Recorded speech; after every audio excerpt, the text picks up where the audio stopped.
Shabda tarihi ke binare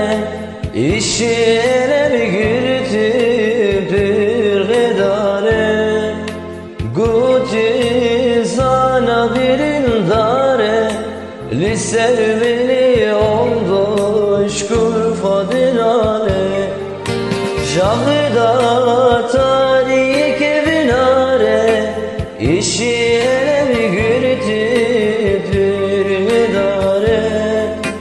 Guti zana birindare Liservili ondoş kufadinale Ondu